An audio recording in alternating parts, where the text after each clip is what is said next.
하나님의 말씀은 고린도전서 2장 21절에서 25절까지 보겠습니다. 하나님의 지혜에 있어서는 이 세상이 자기 지혜로 하나님을 알지 못하므로 하나님께서 전도에 미련한 것으로 믿는 자들을 구원하시기를 기뻐하셨도다. 우리는 십자가에 못 박힌 그리스도를 전하니 유대인에게는 꺼리끼는 것이요 이방인에게는 미련한 것이로되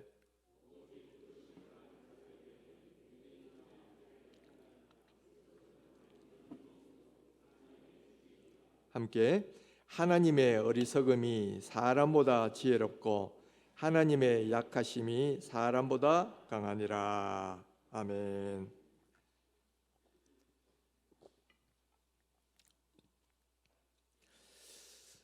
여러분, 오늘날 세계에서 제일 지혜로운 사람이 어떤 사람인지 혹시 아세요?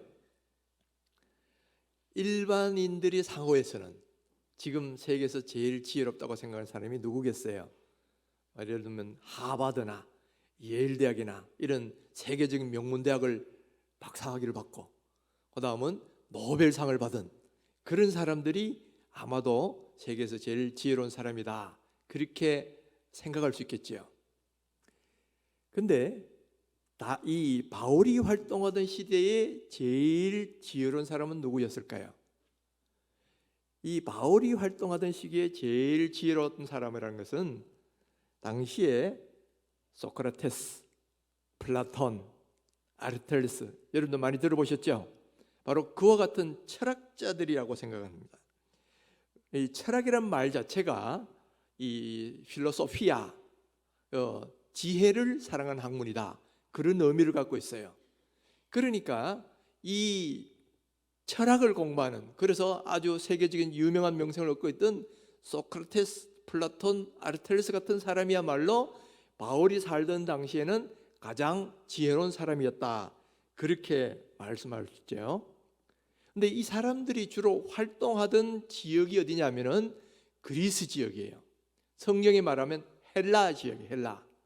그러니까 오늘 본문에도 나오죠. 유대인은 표적을 구하고 헬라인은 지혜를 구하나, 그렇게 했잖아요. 그래서 가장 지혜로운 지혜를 많이 추구했던, 철학을 공부했던 지역의 사람들이 바로 헬라인들이었다, 이 말이에요. 그런데 그 중에서도 특별히 어느 지역이냐 하면 바로 아테네 지역입니다.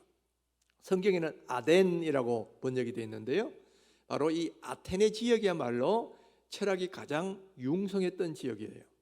그래서 세계적인 네노라는 철학자들이 다 이 아테네라는 도시에 몰려들어서 각자 자기 철학을 논쟁하기도 하고 토론하기도 하고 자기 제자들을 키우기도 하고 그런 일들을 했던 곳이 바로 아테네예요.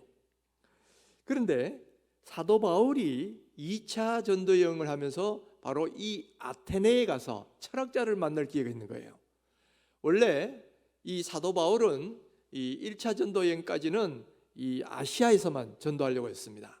그런데 2차 전도 여행하는 중에 와서 우리를 도우라라는 그 환상을 보게 되고, 그래서 최초로 마게도냐로 넘어가지요. 지도를 잠깐 좀 보여주세요.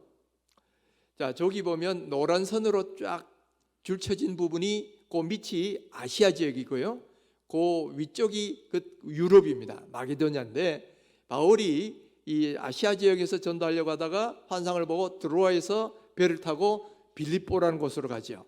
그래서 빌립보 교회를 만들고 그 다음 데살로니가 가서 데살로니가 교회를 또 만들고, 그러나 가는 곳마다 핍박을 받는 거예요. 또 베레아로 쫓겨와서 거기서 전도하는데 또 거기까지 쫓아서 또 쫓겨나고, 그래서 그 다음 내려온 곳이 바로 아테네예요. 자, 아테네가 저 밑에 있는 거 보이시죠? 근데 여기 갔을 때 이미 이때에는 플라톤, 아리스토텔레스, 소크라테스 이런 사람은 다 죽고, 이때 활동하던 철학자들이 누구였냐면 스토아 학파, 또 에피쿠로스 학파, 이런 철학자들이 한창 활동하던 시기예요. 그러니까 바울이 거기 가서 바로 이런 스토아 학파 철학자들, 에피쿠로스 학파의 철학자들을 만납니다. 그러니까 거기에서 이제 복음을 전하죠. 그런데 철학자들은 늘 새로운 사상이 있는가, 이거를 바라보아요. 그래서 새로운 사상이 있으면 듣고 토론하고 하는데, 그 바울이 뭔가 새로운 걸 가져온 것 같으니까 처음에 잘 들었어요. 근데 들어보니까 뭐 죽은 사람이 부활했고 피가 구원을 해주고 뭐 이런 이야기를 한단 말이에요. 그러니까 철학자들이 보기에는 이게 전혀 지혜롭지 못한 것 같은 거예요. 그래서 바울이 이야기를 몇 번 듣고는 반응이 별로 시원치 않았어요. 이 바울은 빌립보나 데살로니가나 베레아나 가는 곳마다 박해도 많이 받았지만 그래도 많은 전도의 열매를 거뒀는데 이 아테네에서만은 그런 전도의 열매를 거둘 수가 없는 거예요. 그래서 그때 하나 깨달은 게 있어요. 사람의 지혜하고 하나님의 지혜하고 이건 전혀 다르구나 라는 걸 깨닫게 되는 거예요. 그래서 그 내용이 바로 오늘 우리가 읽은 이 고린도전서 1장에 보면 그게 그대로 반영이 되어 나와 있습니다. 이 바울이 아테네에서 이렇게 전도하다가 전혀 열매가 없는 건 아니지만은 많이 열매를 거두지 못하고 그다음 내려온 곳이 고린도예요. 고린도에서 1년 반을 머물면서 고린도 교회를 세웁니다. 그리고 목회를 하다가 그다음 에베소에 갔는데 에베소에 있는 동안에 들으니까 고린도 교회에서 많은 문제가 생겼다는 거예요. 그리고 그 문제에 대해서 바울이 글을 써서 해답을 주는 그 성경이 뭐냐면 오늘 우리가 읽은 고린도전 후서예요. 그런데 바로 그 고린도전서 제1장에 바로 무엇을부터 다루고 있느냐면 이 고린도도 크게 보면 헬라 지역이었거든. 그러니까 하나님의 지혜와 인간의 지혜에 대해서 이렇게 분명하게 대비시켜 말을 하고 있는 겁니다. 자, 오늘 먼저 이 하나님의 지혜와 이 인간의 지혜가 어떻게 다른지 25절에서 이렇게 말하는 것을 볼 수가 있어요. 하나님의 어리석음이 사람보다 지혜롭고 하나님의 약하심이 사람보다 강하니라. 하나님이 어리석은 부분, 하나님이 저 낮은 그것도 아무리 인간이 지혜롭다 해도 그 인간이 가장 지혜로운 것보다 더 뛰어난 것이고요. 하나님이 약하신 것도 사람이 아무리 강해도 그 최고 강한 것보다도 훨씬 더 강하다는 이야기예요. 쉽게 말하면 인간이 아무리 지혜롭고 똑똑하다 해도 하나님의 지혜보다 뛰어날 수가 없다는 거예요. 여러분, 여기서 말하는 하나님의 지혜가 뭘 말하는 것이냐 했을 때 문맥으로 보면 바로 하나님의 계신 성경 속에 드러나 있는 그 진리, 그것을 하나님의 지혜라고 하는 거예요. 이 성경 속에는 우주가 어떻게 만들어졌는지, 인간의 삶이 어떻게 살아야 되는지, 그리고 인간의 구원이 어떻게 해서 이루어지는지를 다 말씀하고 있죠. 바로 이런 것을 말씀해 주시는 하나님의 지혜는 세상의 철학이나 과학이나 그 어떤 지혜보다도 훨씬 더 우월하다는 거예요. 더 우월하다는 거예요. 그러면 하나님의 지혜가 세상의 지혜보다 훨씬 더 뛰어나다는 이유는 무엇이냐? 크게 한 세 가지로 생각해 볼 수가 있어요. 첫 번째는 하나님의 지혜만이 인류의 죄와 구원의 문제를 해결해 줄 수 있기 때문에 그래요. 여러분, 인류의 가장 큰 문제는 뭐겠어요? 직접적으로 보면 인류의 생로병사 이런 그런 문제고요. 그것의 원인을 더 깊이 찾아가면 결국 하나님 앞에서의 죄의 문제고요. 그러면 이 죄의 문제를 해결하고 그래서 나타난 이 불행의 문제를 해결하는 것이 인간에게서는 가장 중요한 질문인데, 여러분, 이 질문은 인간의 지혜로 해결할 수 없다는 거예요. 오직 하나님의 지혜로만 해결할 수 있다는 거예요. 사람들은 자기 인간의 지혜로 뭔가 이 문제를 해결해 보려고 합니다. 지난주에도 제가 말씀드렸지만 불교는 인간의 이 생로병사의 번뇌로부터 어떻게 하면 벗어나고 어떻게 하면 이 집착으로서 벗어나서 어떤 해탈의 경지를 이룰 수 있을까? 그리고 그것은 수도를 통해서 가능하다. 이제 그렇게 제시를 합니다. 그러나 여러분, 아무리 수도하고 인간의 번뇌에서 벗어난다 하더라도 그것은 마음의 평안을 얻을 뿐이지 본질적인 문제인 죄와 구원의 문제를 해결할 수는 없다 이 말이에요. 또 여러분, 철학은 어떠냐? 여러분, 철학자들의 철학을 보면 굉장히 정밀하고 치밀한 논리를 전개하고 깊이 파고들고, 그러니까 일반인들 보기에는 굉장히 심오하고 뭔가 있는 것처럼 보여요. 그러나 그 내부를 깊이 들어가 보면 여러분, 거기도 인간의 본질적인 문제인 죄와 구원의 문제, 인간의 본질적인 이 불행의 문제는 해결할 수가 없다는 거예요. 저도 일반인들보다는 조금 더 철학을 공부해 봤지만은 여러분, 철학은 인간이 고통하는 이 인간의 죄와 불행의 문제를 다루지를 않아요. 그냥 현상적인 이 사태를 바라보는 지혜가 뭐냐, 뭐 이런 걸 얘기할 수는 있지만은 여러분, 이 소크라테스, 플라톤, 아리스토텔레스의 철학이 이 세상을 조금 더 지혜롭게 바라는 방법, 이거는 이야기할 수 있을지 몰라. 그렇지만은 인간의 본질의 문제인 죄의 문제, 또 구원의 문제, 또는 어떤 인간의 어떤 참된 행복, 이런 것을 길을 제시해 주지를 못해요. 그리고 내가 그 길을 제시했다, 이렇게 주장한 철학자도 한 명도 없어요. 더구나 현대 철학에 오면 훨씬 더 겸손해집니다.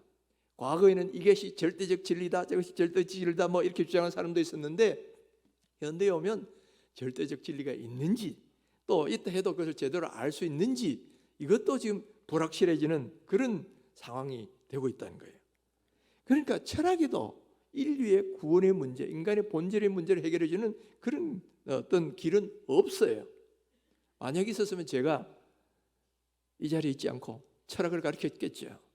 그러나 그게 안 된다 이 말이에요. 또 자연을 연구하는 과학은 어떠냐? 이 과학이 인간의 이 불행이나 이 문제를 해결해 줄 수 있냐면 그렇지도 못해요. 과학은 이 자연의 어떤 질서를 연구하고 또 인간에게 좀 더 편리한 어떤 기계를 만들어 줄 수는 있어요. 그리고 병을 조금 더 잘 고쳐줄 수는 있을지 몰라. 그러나 인간이 본질적으로 고민하는 죄와 또 인간의 어떤 참 구원의 진리, 이거 과학은 전혀 다룰 수도 없고 그건 과학의 분야도 아닌 거예요. 그러니까 이 인간이 고통하는 죄의 문제, 그리고 구원의 문제는 오직 예수 그리스도의 보혈로만 해결할 수 있다는 거예요. 죄는 죄값을 치를 때만 해결할 수 있어요. 그렇기 때문에 우리 죄를 위해서 예수님이 대신 죽을 수밖에 없었다는 거예요. 예수님이 우리를 위하여 대신 죽으심으로 말미암아 우리는 죄 사함을 받는 거예요. 그래서 이 예수를 믿음으로 말미암아 우리는 구원을 얻는 겁니다. 바로 이 사실을 보여주는 것이 바로 하나님의 지혜라는 거예요. 그렇기 때문에 성경은 이렇게 말합니다. 18절에 십자가의 도가 멸망하는 자들에게는 미련한 것이요 구원을 받는 우리에게는 하나님의 능력이라. 이 십자가의 도, 이 십자가의 보혈의 이 진리는 멸망하는 사람, 세상의 인간의 지혜로 보는 사람들에게는 뭐 이런 게 있어, 아주 좀 죽은 사람 살아나고 뭐 이런 이야기가 좀 이해가 안 되고 좀 미련한 것처럼 보인단 말이에요. 그러나 이것이야말로 하나님의 지혜고 바로 거기에는 구원의 진리가 들어있기 때문에 바로 구원을 받은 사람에게는 하나님의 능력이 된다는 거죠. 그러니까 여러분, 하나님의 지혜는 인간의 지혜가 가져들 수 없는 인간의 본질적인 문제를 해결해 준다는 거예요. 그러면 이 하나님의 지혜는 어떻게 얻을 수 있느냐? 이 하나님의 지혜는 정말 얻어야만 우리가 구원을 얻을 수 있는데, 그럼 어떻게 이것을 얻느냐 하면, 여러분 이거 공부 많이 한다고 이 하나님 지혜 얻을 수 있는 게 아니에요. 또는 뭐 요즘 머리 좋아진다는 뭐 그런 것들 있죠. 요즘 입시철이 되면 총명탕이라는 게 있더라고. 총명탕이라는 건 한방에 가면 요즘 입시생들이 머리를 맑게 해준다 그래가지고 뭐 요즘 입시 때가 되면 좀 불티나게 팔리는 뭐 그런 게 있어요. 근데 총명탕을 먹는다 해도 여러분 하나님 지혜를 얻을 수 있는 게 아니라 이 말이에요. 하나님의 지혜는 어떻게 얻느냐? 오직 믿음으로 얻고요. 그 믿음은 어떻게 생겨나느냐? 전도하는 것을 통해서 생겨난다는 거예요. 그래서 21절에 보면 이렇게 말씀합니다. 하나님의 지혜에 있어서는 이 세상이 자기 지혜로 하나님을 알지 못하므로 하나님께서 전도에 미련한 것으로 믿는 자들을 구원하시기를 기뻐하셨도다. 여러분, 이 하나님의 지혜는 세상 사람들이 자기 지혜로 하나님을 알 수가 없어요. 그러니까 이 하나님을 아는 지혜는 어디서 오는 거냐? 그야말로 믿음인데, 믿음은 들으면서 난다 그랬잖아요. 그리고 하나님은 전도같이 미련한 걸로 이렇게 구원하시기를 좋아하셨다는 거예요. 이건 바울이 전도를 해보니까 차라리 저 빌립보나 데살로니가는 막 그들을 핍박하긴 했지만은 그래도 단순하게 받아들였잖아요. 근데 철학자들은, 아테네 철학자들은 잘 듣긴 했지만은 지혜를 구하고 세상의 지혜를 갖고 자꾸 하나님 지혜를 판단하니까 안 믿는 거야. 그러니까 바울이 뭐냐? 오히려 지혜로 구원하시는 것이 아니라 전도에 미련한 것으로 구원하시기를 기뻐하셨도다. 그렇게 말씀하고 있지요. 사랑하는 성도 여러분, 우리가 믿고 있는 이 십자가의 도는 세상의 지혜로 보면 어리석은 것처럼 보여요. 그렇지만 여기에는 구원이 있고 진정한 행복의 길이 여기에 있다는 거예요. 믿습니까? 여러분, 바로 그래서 우리가 이 하나님을 믿는 거예요. 그러니까 여러분, 우리가 복음을 부끄러워하지 마셔야 돼요. 이 복음은, 내가 복음을 부끄러워하지 않으니 이 복음은 모든 믿는 자에게 구원을 주시는 하나님의 능력이 된다 그랬잖아요. 그러니까 이 속에 구원의 길이 있고 행복의 길이 있는데 뭐가 부끄러워요? 전도하라 그러면 쯧삣쯧삣하면서 제발 좀 믿어주세요. 여러분, 그렇게 전도할 게 아니에요. 주 예수를 믿어라. 그러면 너와 내 집이 구원을 얻을 것이다. 바울은 당당하게 외쳤잖아요. 왜 그러냐? 우리가 믿는 이 복음에는 구원의 진리, 행복의 길이 다 들어있음을 확신하기 때문에 자신 있게 전하더라는 거예요. 바로 이렇게 당당하게 복음을 전하면 성령께서 역사하셔서 그 마음속에 믿음이 들어가게 되고, 그래서 구원의 진리가 나타나고 생명의 역사가 시작되게 된다는 거예요. 그래서 여러분, 이 하나님께서 이 전도에 미련한 것을 구원하시기를 기뻐하셨더라. 바로 하나님의 진리는 이런 가운데서도 드러난다는 거예요. 하나님의 지혜는 바로 이런 복음 속에서 나타나고 전도를 통해서 모든 사람에게 전파된다는 거예요. 여러분, 이 사실을 믿으시고 우리가 복음을 담대하게 증거하시는 여러분 되시기를 주님의 이름으로 축원합니다. 뿐만 아니라 하나님의 지혜는 이 두 번째로 이 우주의 기원과 같은 그런 문제에 대해서도 제대로 답을 해줄 수 있기 때문에 인간의 지혜보다 훨씬 뛰어난 거예요. 오늘날 과학은 참으로 참 많이 발달하긴 했어요. 그래서 이 우주가 어떻게 생겨났을까라는 이 우리가 과거부터 갖고 있는 이 질문에 대해서 어느 정도 답에 조금씩 접근을 합니다. 여러분, 1929년에 허블이라는 천문학자가 있어요. 이 허블이라는 천문학자가 천체 망원경을 통해서 우주를 쭉 관측을 해보니까 이 우주가 지금 고정되어 있는 것이 아니고 점점 지금 팽창하고 있다는 거예요. 지금 우주가 점점 커지고 있다는 걸 발견을 한 겁니다. 그러니까 이 대발견이죠. 그래서 그 전까지는 우주는 하나의 고정되어 있다고 봤습니다. 뭐 크기가 뭐 변하지도 않고. 그런데 이 관측을 해보니까 우주가 점점 지금도 팽창하고 있는 거예요. 자, 그러면 우주가 지금 팽창하고 있다면 시간을 거꾸로 한번 돌려보세요. 그럼 과거의 우주의 모습은 어땠을까? 이거를 추정할 수 있잖아요. 우리가 필름을 거꾸로 돌리면 지금 팽창하고 있으면 점점 쪽으로 들어가 나중에는 한 점에 다 모였는 그 순간이 있을 것이다 이 말이에요. 그러면 그때 이 한 점이 엄청난, 우주가 한 점에 모였을 때 엄청난 밀도를 갖고 있을 텐데 이것이 대폭발을 일으키면서 지금의 이 우주가 팽창하는 이런 과정에 있는 것이 만들어졌다. 이게 충분히 상상 가능한 이야기예요. 그래서 나온 이론이 뭐냐면 빅뱅 이론입니다. 대폭발 이론입니다.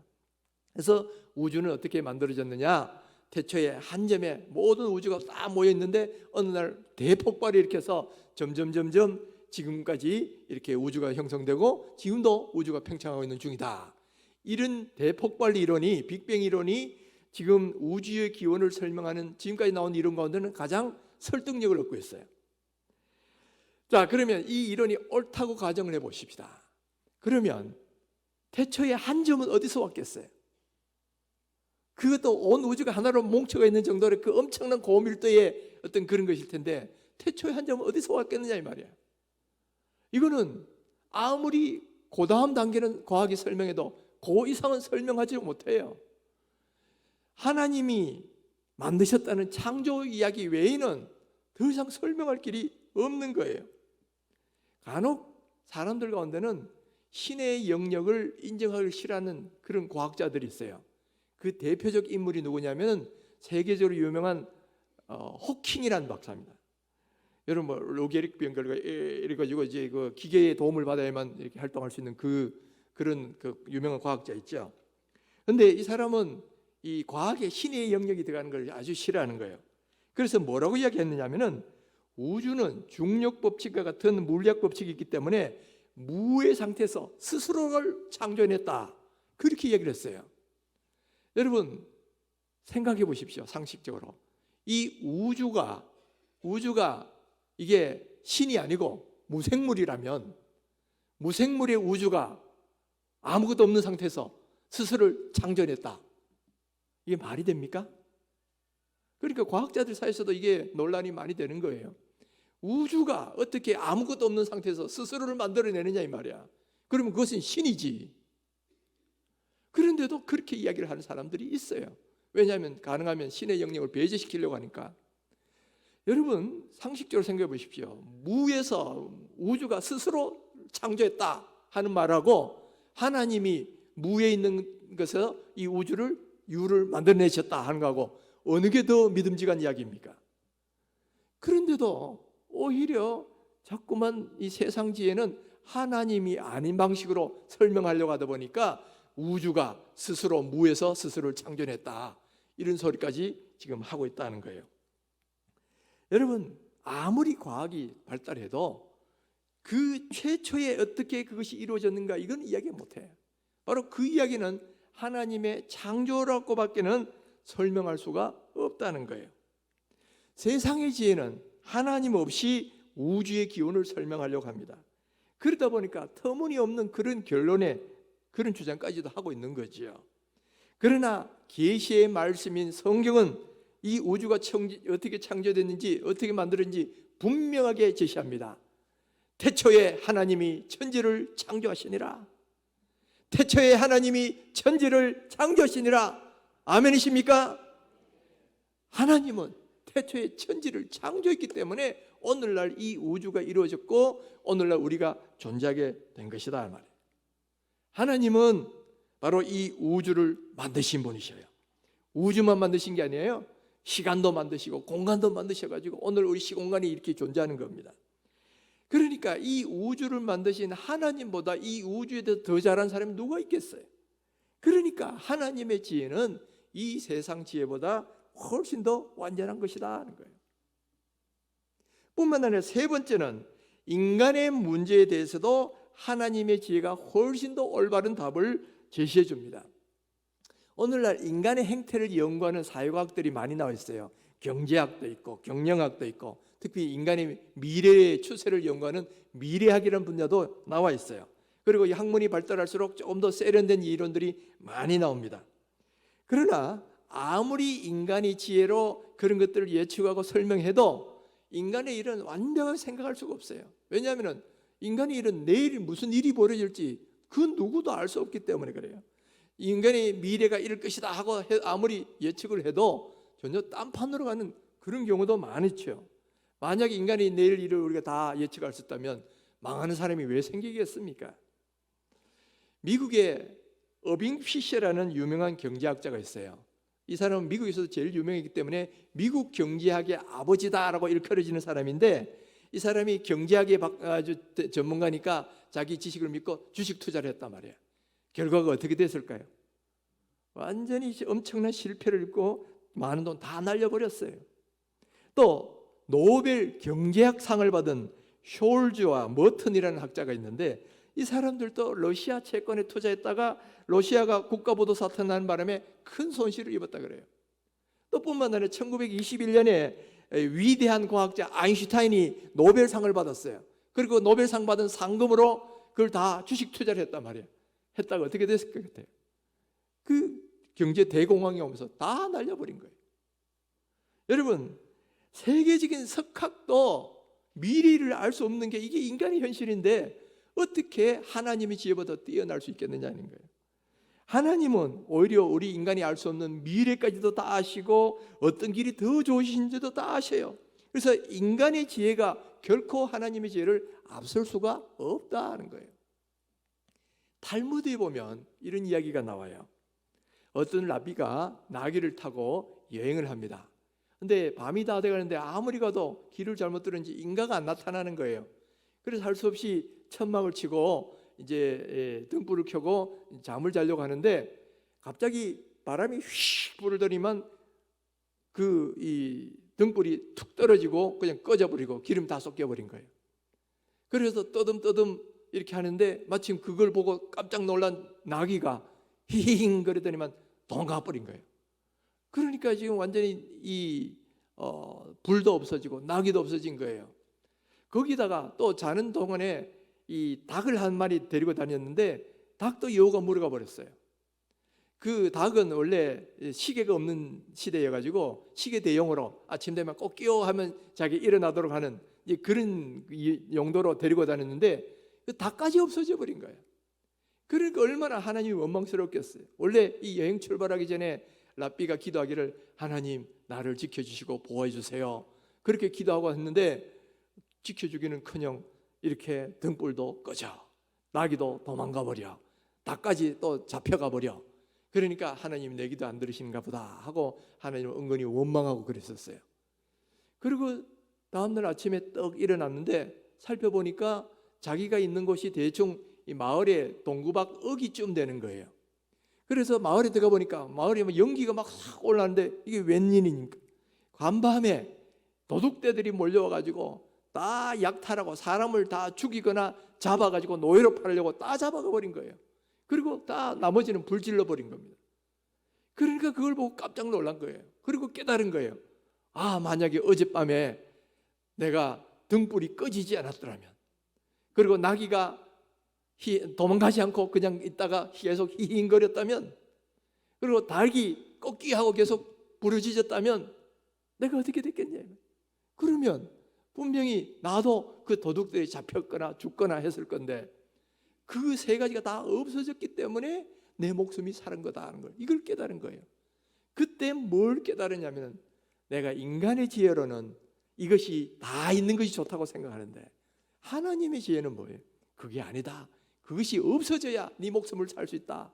그래가지고 하나님의 지혜에서는 그렇게 해주신 거예요. 그래서 때로는 우리 인간의 지혜는 이것이 나은데 왜 하나님 안 해주십니까?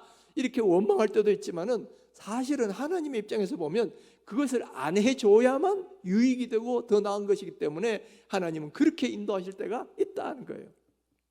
그래서 우리도 분명하게 알 수 있는 건 뭐냐면은 하나님의 지혜는 인간의 지혜보다 훨씬 더 뛰어난 거예요. 그러니까 우리가 여러분 하나님의 지혜를 의지해야 되겠습니까? 사람의 지혜를 의지해야 되겠습니까? 당연히 하나님을 의지하셔야 됩니다. 이 잠언서 9장 10절에 보면 여호와를 경외하는 것이 지혜의 근본이요 거룩하신 자를 아는 것이 명철이니라 이렇게 말씀하고 있어요. 여호와를 경외하는 것이 지식의 근본은 지혜의 근본이다 한 이유가 뭐예요? 여호와가 하나님이 지혜의 근원이시기 때문에 여호와를 알고 경외하는 것이 지식의 근본을 아는 거고 지혜의 근본을 아는 것이 되는 거예요. 그래서 만일 지금 우리가 하나님을 알고 있고 하나님을 경외하고 있다면 여러분 우리는 어떤 존재다? 이미 하나님의 지혜를 알고 있는 사람, 지혜의 근본을 알고 있는 사람이에요. 할렐루야.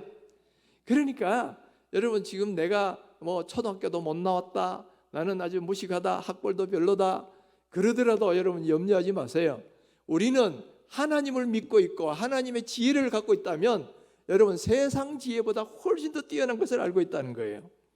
반대로 세상 사람들은 박사학위를 몇 개씩이나 갖고 있다 하더라도 이 구원의 진리, 하나님을 알는 진리가 없는 그런 사람들이라면 그들은 인간의 지혜에 끝날 뿐이지 가장 중요한 하나님의 지혜를 알지 못하기 때문에 그것은 오히려 하나님을 보면 그게 그 사람이 미련한 사람이에요. 그래서 고린도전서 1장 27절에 뭐라고 말씀하시냐면은 하나님은 세상에 미련한 것들, 즉 우리 같은 세상 기준으로 말해서 공부하지 못한 이런 미련한 것들을 택하사 지혜 있는 자들을 부끄럽게 하신다 그러셨어요.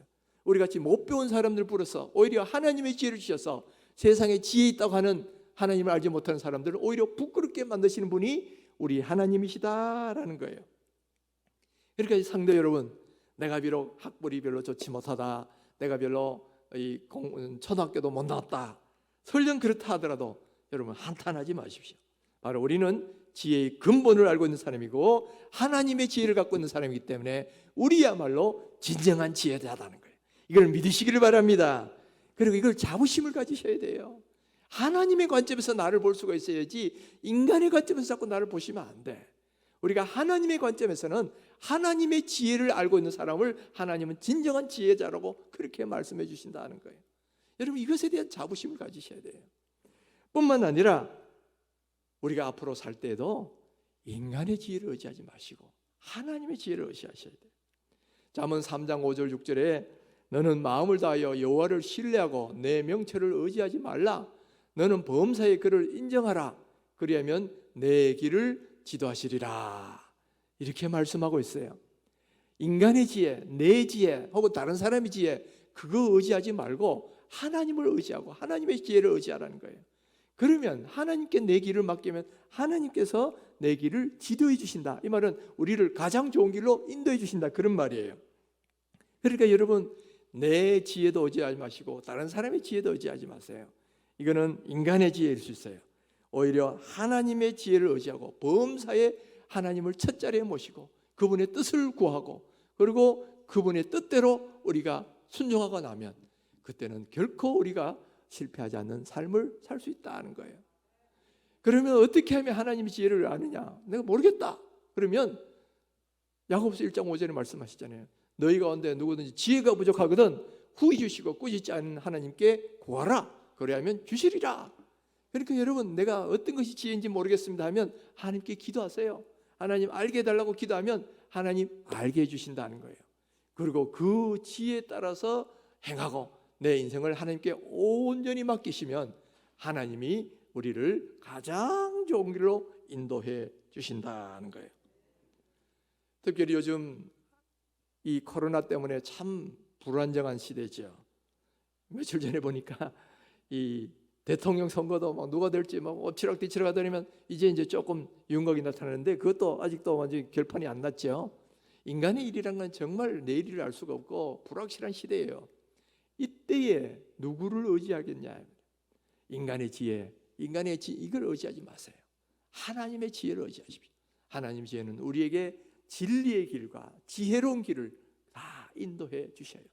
그래서 오직 하나님을 신뢰하시고 그분께 내 모든 걸 맡기시고 그분을 의지하셔서 주님의 뜻대로 살아가면 우리가 아무리 불안정한 이런 사회에 살고 있더라도 하나님께서 우리에게 가장 좋은 길로 인도해 주실 것입니다. 이런 하나님의 지혜의 사람이 다 되시기를 주님의 이름으로 축원합니다.